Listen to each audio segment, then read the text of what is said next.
Sa probinsya naman ng Quezon, manunuyo ng mga botante ang alyansa para sa bagong Pilipinas senatorial candidates mamayang hapon. Bago yan, puspusan na rin ng pag-iikot ng mga pambato ng administrasyon sa iba't ibang sulok ng bansa.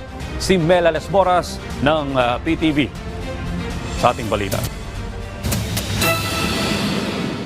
Inaabangan na ang campaign rally ng Alyansa para sa Bagong Pilipinas sa Lucena City sa Quezon ngayong Biyernes na pangungunahan mismo ni Pangulong Ferdinand R. Marcos Jr.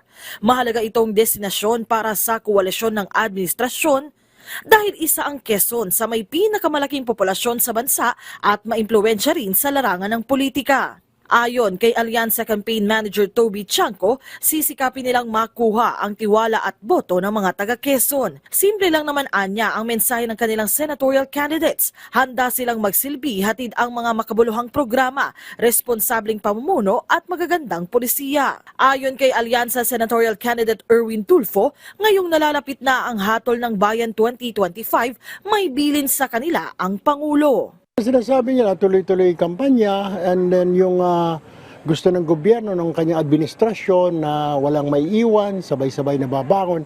Basically same. Tapos kaya nga gusto namin marinig yung mga problema ng kababayan natin. Ano bang kailangan? Ano ba, what do you need? Kasunod ng Quezon, kinumpirma ni Tulfo na sa Batangas naman isasagawa ang susunod nilang campaign rally sa Sabado. Bago yan, tuloy-tuloy rin ang pag-iikot sa iba't ibang panig ng bansa ng Alyansa Senatorial Candidates. Si Senador Lito Lapid nag-ikot sa Lucban, Quezon.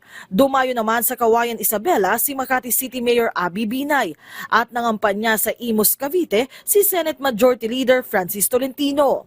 Si House Speaker Martin Romualdez, una na ring pinulong ang nasa 100 kongresista para ikampanya ang alyansa candidates ng administrasyon. We all pulled together for the alyansa slate of the President. They are the partners that the President has chosen with the alliance of the political party heads, and they have been determined to be the best partners, our partners in Congress. Mela Lesmoras para sa Pambansang TV sa Bagong Pilipinas.